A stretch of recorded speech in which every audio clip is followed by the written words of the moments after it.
Hello student, morphology के हमारे इस चैप्टर में हम प्लांट के वेरियस डिफरेंट पार्ट्स एक एक करके स्टडी कर रहे हैं और हम फ्रूट तक पढ़ चुके हैं। Now we are having the last part and the last remaining part is the seed.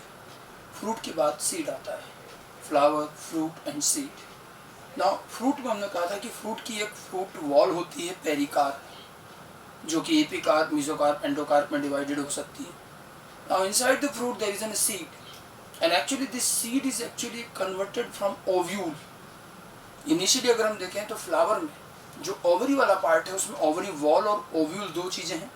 Ovary wall gate convert into fruit wall pericarp, and that these ovules after fertilization ovule get transformed into seed। ठीक है, ovule के अंदर क्या बहुत सारा cellular मास होता है जिसको हम न्यूसेलस कहते हैं। अब ये जो ओव्यूल का स्ट्रक्चर है ये अभी आपके मॉर्फोलॉजी के चैप्टर में नहीं है, ये रिप्रोडक्शन के चैप्टर में आएगा। बट थोड़ा सा ब्रीफ ध्यान रखें कि ओव्यूल जो होता है उसके अंदर अच्छा खासा सेल्यूलर स्ट्रक्चर होता है, मास ऑफ सेल्स, और उसके अंदर बीच में एक एम्ब्रियो सेक होता है जिसके अंदर फीमेल गैमिट होता है, एग, और वहीं फिर फर्टिलाइजेशन होगा, जाइगोट बनेगा, एम्ब्रियो बनेगा। तो ओव्यूल जो होता है पूरा वो ओव्यूल कन्वर्ट हो जाता है सीड में, और अंदर जो एग था वहीं फर्टिलाइजेशन से जाइगोट बना और वो जाइगोट कन्वर्ट हो जाता है एम्ब्रियो में। ठीक है, और वो सीड वाला स्ट्रक्चर फिर हम आगे देखते हैं। तो हम जो चीज आज पढ़ना चाह रहे हैं that is the seed part of the plant.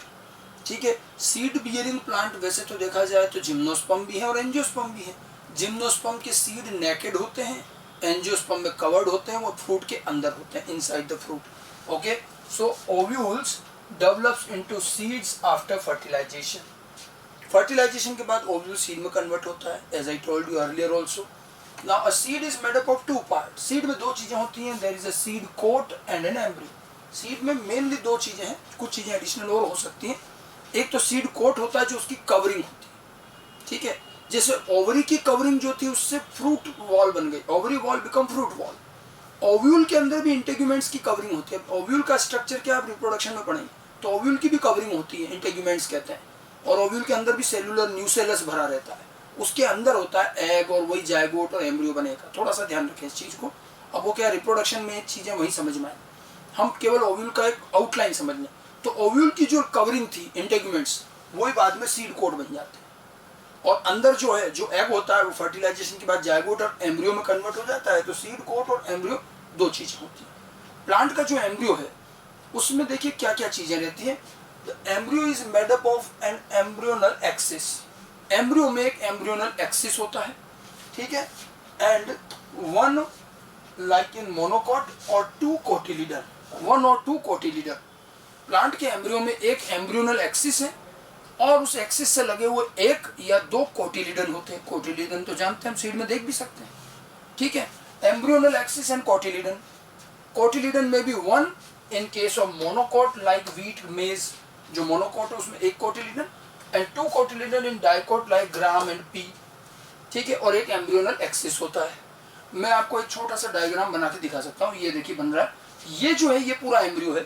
ये बीच का जो पार्ट दिख रहा है आपको, ये एम्ब्रियोनल एक्सिस।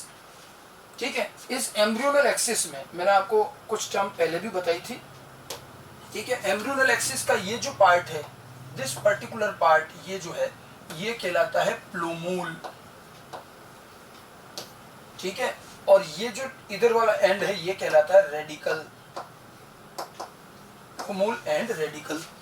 अब ये चीज अपन ने रूट और स्टेम जब पढ़ी थी तब मैंने बार बार बोला था कि root arises from radicle part of the embryo. तो कुछ लोगों को डाउट था कि रेडिकल क्या है, तो ये एम्ब्रियो पे समझ में आया। एम्ब्रियो के एक एंड को कहते हैं रेडिकल, एम्ब्रियोनल एक्सिस के एक एंड को कहते हैं प्लूमूल और एक एंड को कहते हैं रेडिकल। ये प्लूमूल जो होता है ये शूट में कन्वर्ट होता है बाद में, इससे शूट अराइज होता है, और रेडिकल से क्या अराइज होती है, रूट। समझ में आ गई बात। ठीक है, इसके अलावा प्लूमूल के ठीक नीचे का जो ये पार्ट होता है, प्लूमूल के ठीक नीचे, इसको बोला जाता है इपिकोटाइल। इसको क्या बोलेंगे, इपिकोटाइल। ऐसे रेडिकल के ठीक पीछे वाला जो पार्ट होता है ये वाला, इसको बोलते हैं हाइपोकोटाइल। ठीक है, तो देखो एम्ब्रियोनल एक्सिस में क्या क्या चीजें होंगी। देखिए, embryonal axis consist of plumule, ठीक है, on one end, and radicle which forms root on another end. एक एंड पर प्लूमूल जो कि शूट बनाता है, एक एंड पर रेडिकल जो कि रूट बनाता है। The portion of embryonal axis just beyond the plumule is epicotyle, and the portion of embryonal axis just beside the radical is hypocotyle. और इनके बीच में से आप देखिए ये जो दोनों निकल रहे हैं, this one और ये वाला भी, ये है कोटिलीडन। मैंने इसमें 2 कोटिलीडन दिखा रखे हैं। अगर मोनोकोट है तो सिंगल कोटिलीडन होगा। ये जो दोनों निकल रहे हैं विंग्स जैसे दिख रहे हैं, ये कोटिलीडन है। ठीक है, जैसे आपने ग्राम चना देखा हो, मैं भी डायग्राम उसका भी बताऊंगा, उसमें बहुत अच्छे से नजर आएगी चीजें। ठीक है, ये डाइकोट के सीड का एम्ब्रियो का डायग्राम है। ये 2 कोटिलीडन है और इसके अलावा एक एम्ब्रियोनल एक्सिस। तो एक एम्ब्रियोनल एक्सिस होता है। एम्ब्रियोनल एक्सिस के क्या क्या पार्ट हो गए, एक तरफ से शुरू करें तो plumule, epicotyl, hypocotyl and radical. और इस एम्ब्रियोनल एक्सिस से ही कोटिलीडन लगे हुए हैं, आइदर 2 और 1 कोटिलीडन। तो ये हमारे सीड के अंदर का जो एम्ब्रियो वाला पार्ट है उसका एक आउटलाइन डायग्राम। इसके अलावा एक चीज हमेशा ध्यान रखना कि सीड जो होता है प्लांट का, ये वो स्ट्रक्चर है जो उसके एम्ब्रियो को संभाल के रखता है। Embryo considered as the next generation of the plant. ये जो एम्ब्रियो है ये एक तरह से ऑफस्प्रिंग है। उस प्लांट ने रिप्रोडक्शन से फर्टिलाइजेशन के बाद ये एम्ब्रियो बनाया, तो ये एम्ब्रियो उसका चाइल्ड है जो अगली जनरेशन शो कर रहा है। तो इसको वेल प्रोटेक्टेड सीड के अंदर रखा है, तो ये सीड कोट कवरिंग वगैरह होती है। अब ये जब सीड जो होता है, जब ये कहीं गिरेगा, सीड जर्मिनेट होता है। सीड जर्मिनेशन का मतलब है ये जो एम्ब्रियो है ये ग्रो करेगा और इससे एक तरफ रूट और एक तरफ स्टेम रूट निकलेगा। इसी को सीड जर्मिनेशन कहते हैं। तो अब देखिए, जब ये सीड जर्मिनेट होता है तो जब तक कि वो लीफ नहीं बना लेता, फोटोसिंथेसिस तो तभी करेगा ना, अपना फूड तो तभी बनाएगा। जब तक वो लीफ नहीं बना देता तब तक उसको फूड कहाँ से मिलेगा। तो सीड में हमेशा प्लांट रिजर्व फूड रखता है।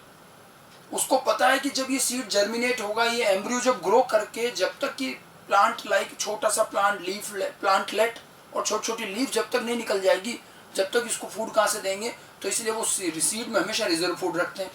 अब ये रिजर्व फूड या तो कोटिलीडन के अंदर भर देते हैं, ठीक है, और कोटिलीडन में नहीं तो एंडोस्पर्म नाम का एक और एडिशनल स्ट्रक्चर है जो एम्ब्रियो के आसपास होता है, तो उस एंडोस्पर्म में रख देते हैं। ठीक है, ये सब क्या एम्ब्रियो ओव्यूल के अंदर की चीजें, मैंने कहा ना न्यूसेलस होता है, ये सब चीजें ओव्यूल का जब आप स्ट्रक्चर पढ़ोगे रिप्रोडक्शन में वहां दिखेंगी। तो एंडोस्पर्म होता है, एंडोस्पर्म एम्ब्रियो के एडजॉइनिंग साथ साथ ही होता है, ओव्यूल का ही पार्ट है। ठीक है, तो ये ध्यान रखना, seed always contain reserve food which is used during germination until the formation of first leaf। जब तक कि ये एम्ब्रियो जर्मिनेट होकर पहली लीफ नहीं बना देता तब तक इसको रिजर्व फूड पर ही डिपेंडेंसी चाहिए होती है। और ये रिजर्व फूड कोटिलीडन में, reserve food of the seed is found either in cotyledon और इन एंडोस्पर्म। कोटिलीडन या एंडोस्पर्म में प्रेजेंट रिजर्व फूड को ये यूज करता है, ग्रो करता है, और जब लीफ बन जाती है तब ये प्लांट इंडिपेंडेंट हो जाता है, फिर ये अपना फूड खुद बना लेता है, फोटोसिंथेसिस। तो ये तो सीड की जनरल चीजें हो गई। तो इसका मतलब ये हुआ कि एंजियोस्पर्म के सीड में 2 पार्ट हुए। क्या क्या हो गया, सीड कोट और एम्ब्रियो। ठीक है, सीड कोट जो होता है, इस सीड कोट को कई बार टेस्टा भी बोला जाता है, सीड कोट या testa and embryo. Embryo is made up of embryonal axis and cotyledon. Cotyledon में भी 1 और 2। Embryonal axis, one end consists of plumule and another end consists of radicle. One end give rise to shoot, radical end give rise to root, and in between there is an epicotyle, hypocotyle, और बाकी एक कोटिलीडन या 2 कोटिलीडन। ठीक है, and beside this embryo and seed coat, seed also have sometime endosperm. The reserve food of seed is present either in cotyledon. अगर endosperm नहीं है तो रिजर्व फूड कोटिलीडन में होगा, और अगर रिजर्व फूड कोटिलीडन में नहीं है तो फिर सीड में एंडोस्पर्म होगा, उसके अंदर रिजर्व फूड होगा। तो एंडोस्पर्म होना जरूरी नहीं है, कभी हो भी सकता है, नहीं भी हो सकता, बट सीड कोट और एम्ब्रियो हमेशा होता है। ठीक है, अगर सीड में एंडोस्पर्म है तो एंडोस्पर्मिक सीड, नहीं है तो नॉन एंडोस्पर्मिक सीड। ठीक है, अब हम मोनोकोट और डाइकोट के सीड के स्ट्रक्चर्स को थोड़ा इंडिविजुअली भी समझें। ये तो मैंने एक जनरल बात बता दी, ये मैंने बताया था डाइकोट का है, मोनोकोट डाइकोट दोनों को हम पढ़ेंगे। पहले अब बात करते हैं हम स्ट्रक्चर ऑफ डाइकोट सीड। ठीक है, dicotyledonous seed. Dicot seed consist of 3 main part. इसके अंदर 3 हिस्से हैं। सबसे पहला पार्ट हो गया सीड कोट, जैसा कि मैंने आपको बताया कि पहला पार्ट क्या है, सीड कोट, जो कवरिंग होती है। आप इसके लिए क्या करो, एक कोई भी डाइकोट सीड को अपने दिमाग में इमेजिन कर लो। You can say like PP ले लो या ग्राम ले लो, मटर का दाना ले लीजिए या फिर क्या करें आप चना ले लीजिए, ठीक है। वही अभी चीज में डायग्राम बनाऊंगा अभी बताऊंगा अभी से किस तरह का। अब सीड कोट जैसे मटर का दाने के ऊपर का एक छिलका होता है, चने में भी थोड़ा खुरदरा सा एक जो ऊपर का कवर होता है वो होता है उसका सीड कोट, जो प्रोटेक्शन कवरिंग के लिए रहता है। This is outer protective covering of the seed called seed coat, ठीक है, ये आउटर कवरिंग है। It develops from integuments of ovule. मैंने आपको कहा ना ओव्यूल की जो कवरिंग है वो ओव्यूल को प्रोटेक्ट करता है और उसकी कवरिंग का नाम है इंटेग्यूमेंट। ओव्यूल की वही कवरिंग बाद में सीड की कवरिंग बन जाती है क्योंकि ओव्यूल सीड में कन्वर्ट हो गया आफ्टर फर्टिलाइजेशन। तो ओव्यूल की जो कवरिंग है इंटेग्यूमेंट्स वही बाद में सीड कोट में कन्वर्ट होती है। अब बार बार ये मत कहना कि साहब इंटेग्यूमेंट क्या चीज है। ओव्यूल का इंटरनल स्ट्रक्चर आपके रिप्रोडक्शन के चैप्टर में आएगा। मैं जो चीज बता रहा हूँ बस उसको समझते जाइए कि ओव्यूल की एक कवरिंग होती है जिसको इंटेग्यूमेंट कहते हैं और यही बाद में सीड कोट में कन्वर्ट हो जाती है। तो ये तो प्रोटेक्टिव कवरिंग होती है। Seed coat has 2 layer. अक्सर ये देखा गया है कि सीड कोट की भी 2 लेयर होती हैं। एक आउटर लेयर होती टेस्टा और इनर लेयर होती टैगमेन। मैंने कहा ना सीड कोट को टेस्टा भी बोलते हैं क्योंकि इसकी जो आउटर थिक लेयर होती है वो टेस्टा होती है और इनर एक थिन लेयर होती है टैगमेन, टेस्टा एंड टैगमेन, ठीक है। There is a scar on the seed coat through which the developing seeds were attached to the fruit। देखिए सीड पर आप देखना एक जगह पर कहीं एक निशान होगा, स्कार कोई निशान कहते हैं। अब देखो फ्रूट में सीड भी तो कहीं अटैच्ड होता है ना, प्लेसेंटा, प्लेसेंटेशन याद है, प्लेसेंटेशन से ओव्यूल लगा हुआ है, प्लेसेंटा से कनेक्टेड है ओव्यूल, वही ओव्यूल किस में कन्वर्ट हो गया सीड में, तो वही प्लेसेंटा से जुड़ा हुआ था। तो वो जो फ्रूट की वॉल से या फ्रूट से जहां से भी वो प्लेसेंटा के थ्रू सीड जुड़ा हुआ था, ओव्यूल जुड़ा हुआ था, वही सीड बन गया।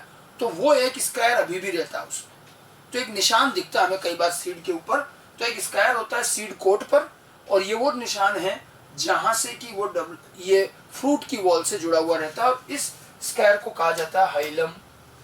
इसको क्या कहते हैं, हाइलम। और इसके अलावा इस पूरे सीड में एक पोर भी मिलता है, ठीक है। About the hilum there is a small pore called micropyle. एक छोटा सा पोर होता है। एक्चुअली ये पोर ओव्यूल में था। ओव्यूल में इसी पोर से पोलन ट्यूब अंदर गई थी मेल गेमेट लेकर के। अब वही बात है, ये फिर रिप्रोडक्शन का ही पार्ट है ओव्यूल का। तो एक पोर ओव्यूल में होता है, इसको माइक्रोपाइल कहते हैं, जहाँ से पोलन ट्यूब अंदर जाती है और मेल गेमेट अंदर रिलीज होते हैं, तब फर्टिलाइजेशन होता है। ये पोर जो है बाद में फ्रूट में सीड में भी दिखाई देता है और इस पोर को क्या कहते हैं, माइक्रोपाइल। इस माइक्रोपाइल के ऊपर होता है हाइलम। हाइलम दरअसल वो अटैचमेंट है, वो जगह है जहाँ प्लेसेंटा से वो जुड़ा हुआ था, जो निशान के तौर पर अभी भी दिखता है, ठीक है। आप एक काम करिए, इस चीज को हम एक ग्राम सीड के साथ देखते हुए चलो, मैं एक डायग्राम दिखाता हूँ आपको। ये देखिए, ये सीड का पूरा डायग्राम है, ये पूरा ग्राम सीड है। चना आपने देखा ही होगा, ये जो आउटर कवरिंग है ये क्या है, सीड कोट। अब आप देखो, एक तो ये हाइलम, ये वो आप देखना चने के यहाँ पर थोड़ा सा एक नॉच में एक निशान सा रहता है, ये हाइलम है। ये वो जगह है जहाँ से वो प्लेसेंटा के थ्रू जुड़ा हुआ था, ठीक है। और एक पोर होता है यहाँ पर, इसको माइक्रोपाइल कहते हैं। ये सब अब ड्राई हो जाता है, ये सब ओव्यूल के पार्ट थे जो यहाँ दिख रहे हैं, ठीक है। तो ये हमें आउटर चीजें दिख रही है सीड कोट की। उसके अलावा देखिए, तो पहला पार्ट तो हुआ सीड कोट। तो seed coat outer protective covering है। सीड कोट किससे बना, ओव्यूल की कवरिंग, ओव्यूल की लेयर से। ओव्यूल की लेयर्स क्या है, इंटेग्यूमेंट्स। इंटेग्यूमेंट से, integument of ovule form seed coat of seed. Seed coat 2 layer हैं, टेस्टा एंड टैगमेन। जो आउटर टेस्टा है वो थोड़ा थिक और हार्ड होता है, इनर टैगमेन का एक थिन लेयर होती है। बाकी इसके अलावा आपको सीड कोट पर एक हाइलम दिखेगा, एक हाइलम है। ये दरअसल प्लेसेंटा का ड्राई स्ट्रक्चर है जहाँ से प्लेसेंटा अटैच था। और एक पोर होता है जो आंखों से तो खैर नहीं दिखता है, इस पोर को हम माइक्रोपाइल कहते हैं, ठीक है। सीड कोट के बाद ये पहला पार्ट हो गया सीड कोट। उसके बाद में नेक्स्ट पार्ट इज एम्ब्रियो। मैंने कहा 3 पार्ट है, सीड कोट, एम्ब्रियो, एंडोस्पर्म, ठीक है। इसमें से सीड कोट और एम्ब्रियो तो होंगे ही होंगे। एंडोस्पर्म कभी होता है कभी नहीं भी हो सकता है। अब एम्ब्रियो की बात करें, एम्ब्रियो मैंने अभी स्ट्रक्चर आपको बताया था। Embryo is the most important part of the seed. Obviously बात है, सबसे इंपॉर्टेंट पार्ट यही एम्ब्रियो अगला प्लांट बनाएगा, ऑफस्प्रिंग बनाएगा, ठीक है। Embryo consist of an embryonal axis and 2 cotyledon, क्योंकि डाइकॉट सीड है तो 2 कोटिलिडन और एक एम्ब्रियोनल एक्सिस, अभी मैं बता ही चुका हूँ ऑलरेडी, ठीक है। The cotyledon are often fleshy and full of reserve food. Cotyledon अच्छे खासे थिक होते हैं, फ्लैशी होते हैं, उसमें अच्छा खासा रिजर्व फूड भी होता है, ठीक है। Embryonal axis consist of plumule at one end and radicle at the another end. क्योंकि एम्ब्रियो तो मैंने अभी डिस्कस किया था वो की वही चीज है। अब आप इसको डायग्राम में भी देखो, ये देखिए ये तो चने का आउटर था, इसको अपन ने खोला। आप देखिए चने को धीरे से जब आप खोलोगे तो जो दो बड़े बड़े दिख रहे हैं आपको वो कोटिलीडन है, ये देखो। और ये एक कोने में आकर जुड़े हुए रहते हैं और इसी जॉइंट पर होता है एम्ब्रियो। ठीक है। अब कई बार क्या अपन जल्दी तोड़ देते हैं तो वो दोनों कोटिलीडन अलग हो जाते हैं तो एम्ब्रियो भी ब्रेक हो जाता है। अदरवाइज धीरे से खोलोगे तो वो दोनों के दोनों जो कोटिलीडन है वो एक नॉच पर आकर जुड़े रहते हैं, यही एम्ब्रियो होता है। अब देखो ये दिख रहा है, ये आपको एम्ब्रियोनल एक्सिस दिख रहा है, ये प्लूमूल है। ठीक है। इसके नीचे प्लूमूल के नीचे ये वही मैंने आपको बताया था एपिकोटाइल, ये हो गया एपिकोटाइल। ठीक है। और ये देखो ये लास्ट रेडिकल है और रेडिकल के यहाँ पर ये हो जाएगा हाइपोकोटाइल। तो एपिकोटाइल हाइपोकोटाइल क्या कई बार लिखते नहीं, और ये पूरा एम्ब्रियोनल एक्सिस है। एक तरफ प्लूमूल, एक तरफ रेडिकल, एपिकोटाइल, हाइपोकोटाइल, और देखो दोनों बीच में से दो कोटिलीडन लगे हुए। ठीक है। और कोटिलीडन पर ये बाहर की सीड कोट की कवरिंग होती है जो हम छिलके के तौर पर हटा भी देते हैं। तो ये डाइकोट सीड का स्ट्रक्चर है, ये एम्ब्रियो और ये कोटिलीडन और सीड कोट जो बाहर की तरफ होता है। ग्राम का एक एग्जाम्पल लिया हमने चने का और उसमें हम ये चीज देख पा रहे हैं। ठीक है। तीसरा पार्ट जो होता है डाइकोट सीड का वो होता है एंडोस्पर्म। अब आपको इसमें अभी हमने जो सीड देखा उसमें तो हमें एंडोस्पर्म का दिख नहीं रहा। एंडोस्पर्म का सीड में होना एसेंशियल नहीं है, हो भी सकता है नहीं भी हो सकता है। ठीक है। Endosperm is formed as a result of double fertilization. अब व्हाट इज डबल फर्टिलाइजेशन, अगला क्वेश्चन। अब ये वही रिप्रोडक्शन वाला पार्ट है। प्लांट में क्या होता है, दो फ्यूजन होते हैं। मेल गेमेट पोलन ट्यूब लेके जब मेल गेमेट आती है, पोलन ट्यूब मेल गेमेट लेके जब आती है तो एक मेल गेमेट, दो मेल गेमेट होते हैं उसमें। एक मेल गेमेट तो जाके जाइगोट से फ्यूज करता है और वो तो बना दे, सॉरी एग से फ्यूज करता है और वो जाइगोट बना देता है, एम्ब्रियो बना देता है। एक और मेल गेमेट होता है जो वहां पर कुछ पोलर न्यूक्लियाई से फ्यूज करके वो एंडोस्पर्म बनाता है। अब क्या है देखो, डबल फर्टिलाइजेशन और ओव्यूल के स्ट्रक्चर हम रिप्रोडक्शन में ही अच्छे से समझेंगे। कुछ कुछ चीजें क्योंकि अब सीड पढ़ रहे हैं तो थोड़ा बहुत तो ओव्यूल का पार्ट आएगा तो वो हमें थोड़ा अभी ध्यान रखना है। तो ये as a result of double fertilization बनता है इन सम सीड। जैसे अब दो तरह की चीज मैंने क्या कहा आपको, एंडोस्पर्म हो भी सकता है और नहीं भी हो सकता है। In some seed like castor, ठीक है, it some seed like castor stores reserve food and such seeds are called endospermic seed. ठीक है। कुछ सीड्स के अंदर एंडोस्पर्म अच्छा खासा होता है और वो रिजर्व फूड स्टोर करता है, उसको एंडोस्पर्मिक सीड कहेंगे। और एंडोस्पर्मिक सीड का एग्जांपल ध्यान रखना कैस्टर। एग्जांपल एनसीईआरटी वाले लिए तो एक एक दो दो एग्जांपल और ये डायरेक्ट आएंगे। ठीक है।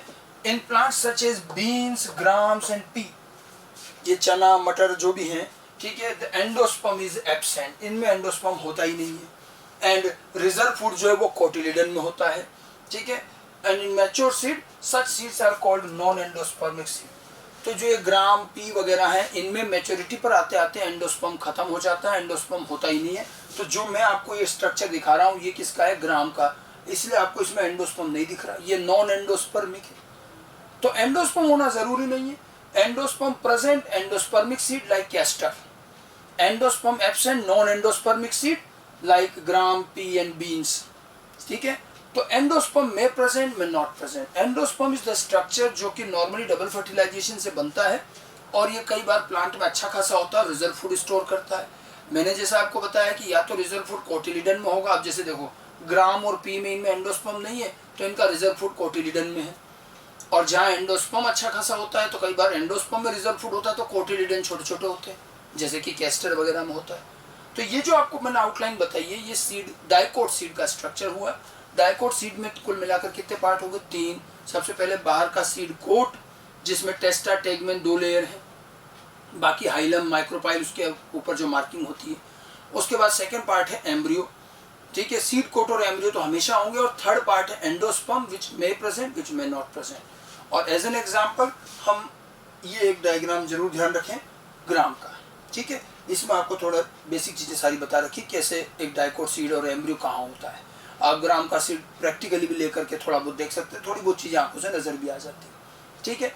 अब उसके बाद में हम आते हैं मोनोकोट पर। जैसे ये डाइकोट का सीड था इसी तरह से मोनोकोट पर बात करें। Structure of monocotyledonous seed. तो मोनोकोट सीड और डाइकोट सीड में थोड़ा फर्क रहता है। एक बड़ा बेसिक डिफरेंस तो आपको दिख ही रहा, मोनो मीन्स 1, कोट मीन्स कोटिलीडन। तो इसमें सिंगल कोटिलीडन होगा और डाइकोट में 2 कोटिलीडन है। तो कोटिलिडन के नंबर के बेस पर ही तो हमने इनके ग्रुप के नाम बना रखे हैं, मोनोकोट, डाइकोट। ठीक है, तो मोनोकोटिलिडन सीड, मोनोकोट का एग्जाम्पल, जैसे डाइकोट के एग्जाम्पल में हम अक्सर ये ग्राम और पी और ये ले रहे हैं, मोनोकोट का सबसे बढ़िया एग्जाम्पल है सीरियल्स, जो अनाज कहते हैं जिसको, गेहूं, चावल, मक्का, तो वीट, राइस, मेज, ये जो हैं ये सब सीरियल्स जो हैं ये सब मोनोकोट है। सीरियल्स की जो फैमिली है ग्रास फैमिली, ग्रेमिनी कही जाती है। और ये ध्यान रखना कि सारे प्लांट में अगर आपसे पूछे डाइकोट मोनोकोट में एडवांस कौन, तो मोनोकोट, और मोनोकोट में भी सबसे एडवांस कौन, तो सीरियल्स, यानी कि ग्रेमिनी फैमिली के मेंबर, ग्रास फैमिली के मेंबर। तो जो बड़े बड़े ट्री हैं ये प्रिमिटिव है, छोटी छोटी जो ग्रास है ये एडवांस है इवोल्यूशन के हिसाब से।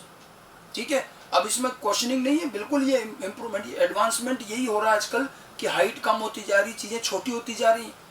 ठीक है, आप देख लीजिए रेप्टाइल्स और जिम्नोस्पर्म कितने बड़े हुआ करते थे, फिर छोटे हो गए, एंजियोस्पर्म और मैमल्स आ गए इधर, एनिमल, फिर और आगे चलते जा रहे। तो यहाँ भी वही है, Gramineae family, cereals, grass family, और उसमें जो वीट और राइस, मेज हैं, ये एज एन एग्जाम्पल हम स्टडी कर सकते हैं मोनोकोट की।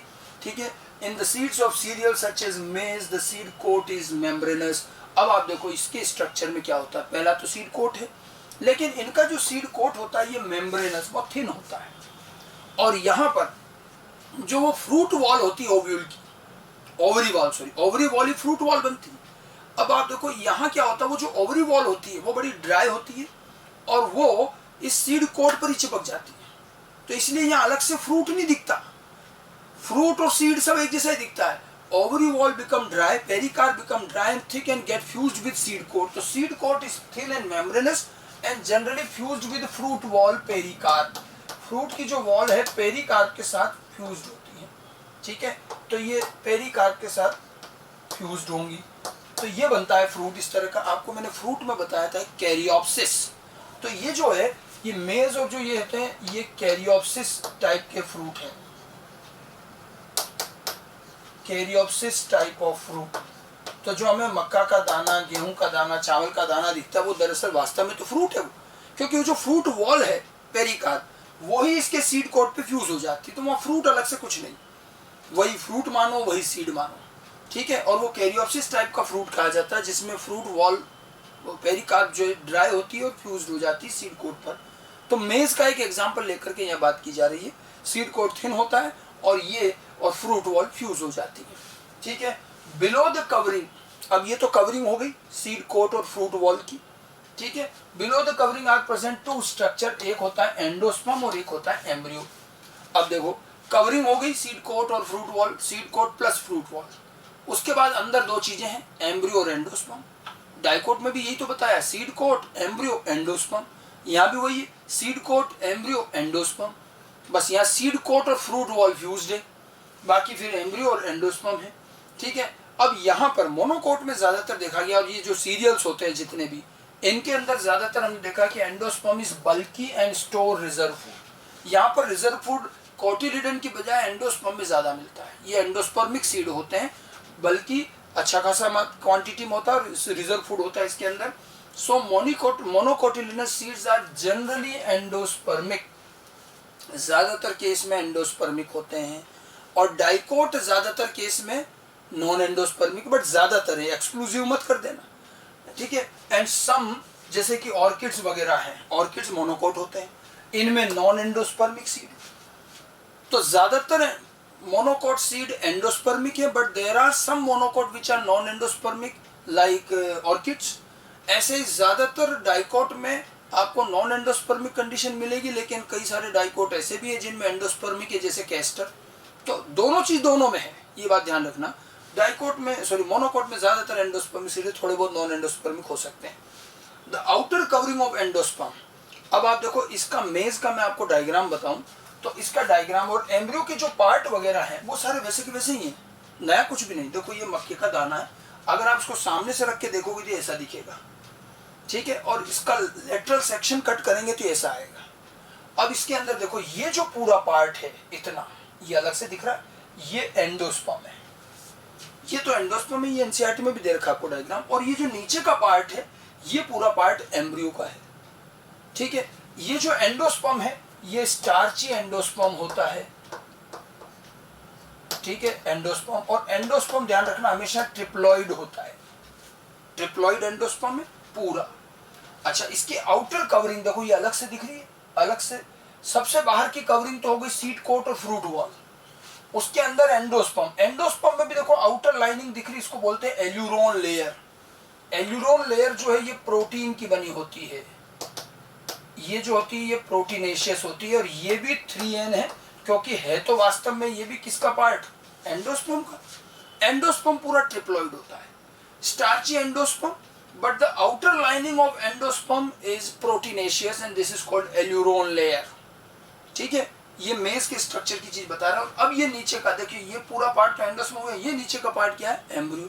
तो जो चीज हम वहां पर बताना चाह रहे थे आपको, वो यही कहना चाह रहे हैं, the outer covering of endosperm separates embryo bye a proteinaceous layer called aleurone layer. एक प्रोटीनेशियस लेयर होती है जिससे एम्ब्रियो अलग रहता है, एंडोस्पर्म अलग रहता है, और इसको हम एल्यूरोन लेयर कहते हैं। ठीक है, the embryo is small, embryo छोटा होता है, and situated in a groove at one end of the endosperm. मतलब एम्ब्रियो जो है पूरा इसके अंदर छोटा सा है, ये छोटा सा एम्ब्रियो है जो एक कोने में रहता है, बाकी मैक्सिमम हिस्सा सीड का किसने कवर कर रखा है, एंडोस्पर्म। एंडोस्पर्म बहुत बल्की होता है। ठीक है, अब ये एम्ब्रियो का पार्ट, अब आप ध्यान से देखो, देखिए ये जो आपको दिख रहा है ना पूरा, ये वाला जो हिस्सा है, ये यहाँ से ये पूरा वही एम्ब्रियोनल एक्सिस है। एम्ब्रियोनल एक्सिस का ये जो वन एंड है, ये तो इधर का एंड प्लूमोल और इधर का एंड हो गया रेडिकल। चीजें वही है, बस अरेंजमेंट अलग है। अब ये एम्ब्रियोनल एक्सिस है, ये एंड हो गया प्लूमोल और ये एंड हो गया रेडिकल। प्लूमोल के नीचे वही हाइपोकोटाइल, रेडिकल के ऊपर वही एपिकोटाइल हाइपोकोटाइल। ठीक है, अब लेकिन हाँ यहाँ है कि यहाँ पर प्लूमोल के ऊपर एक कवरिंग और होती है, और ऐसे रेडिकल के ऊपर एक कवरिंग, एक थिन सी कवरिंग होती है, से प्रोटेक्टिव कवरिंग। अब इस प्लूमोल के ऊपर देखो ये एक कवरिंग और है, इधर रेडिकल के भी ऊपर ये कवरिंग है। तो ये जो कवरिंग होती है outside the plumule is called coleoptile, और रेडिकल के ऊपर की कवरिंग को कोलियोराइजा कहते हैं।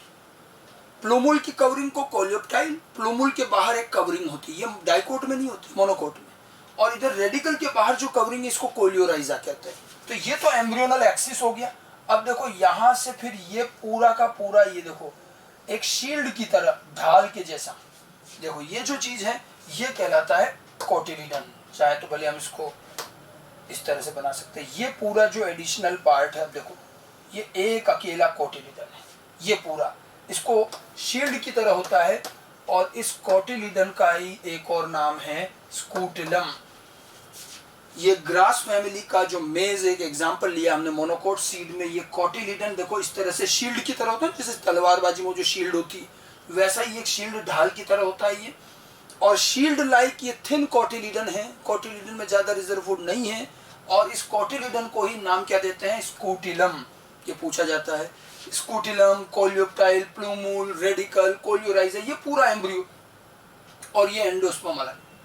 ठीक है, तो embryo consist of one large and shield shaped cotyledon known as स्कूटिलम।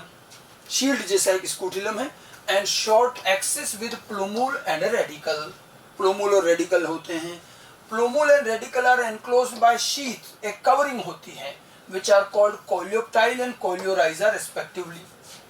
तो एक शील्ड होती है, मतलब प्लूमूल के चारों ओर एक प्रोटेक्टिव कवरिंग है जिसको कोलियोप्टाइल कहेंगे। ऐसे रेडिकल के चारों ओर जो कवरिंग है वो कोलियोराइजा कहेंगे। ठीक है, अब कोलियोप्टाइल कोलियोराइजा आपको डाइकोट में नहीं मिलेगा। ठीक है, प्लूमूल रेडिकल है ही, कोलियोप्टाइल कोलियोराइजा और है, और मोनोकोट के इस कोटिलिडन को हम स्कूटिलम कहते हैं। ये नाम आप अच्छे से ध्यान रखना, ये पूछा जाए कि shield shaped single cotyledon is called scutellum. तो ये स्कूटिलम है, मतलब वो कोटिलिडन है। तो ये तो एम्ब्रियो का पार्ट हो गया। इतनी ये सारी चीजें जो है ये तो हो गई एम्ब्रियो की। ठीक है, और ये एक एंडोस्पर्म है। एंडोस्पर्म टिप्लॉइड होता है। देखो पूरा बाहर की तरफ तो क्या हो गया, ये seed coat plus fruit wall हो गई। फिर इसमें बड़ा सारा हिस्सा एंडोस्पर्म है जो ट्रिप्लॉइड है और स्टार्ची एंडोस्पर्म है।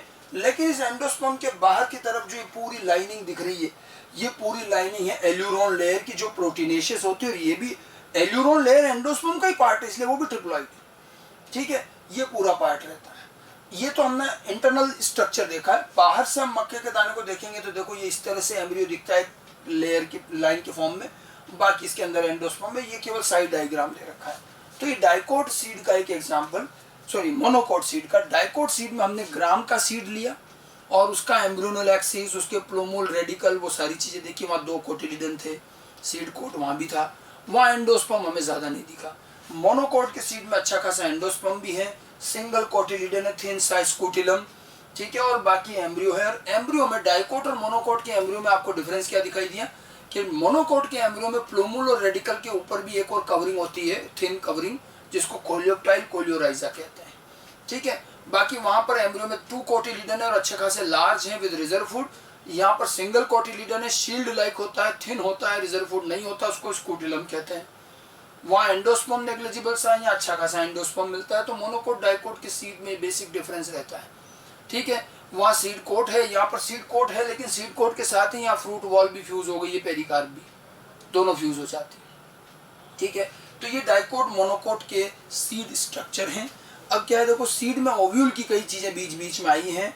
ओव्यूल का पूरा पार्ट हम ज़्यादा डिटेल में रिप्रोडक्शन के चैप्टर में पढ़ते हैं, बाकी थोड़ा बहुत चीज़ें जो ओव्यूल के बीच बीच में आई उसको आप ध्यान रखें।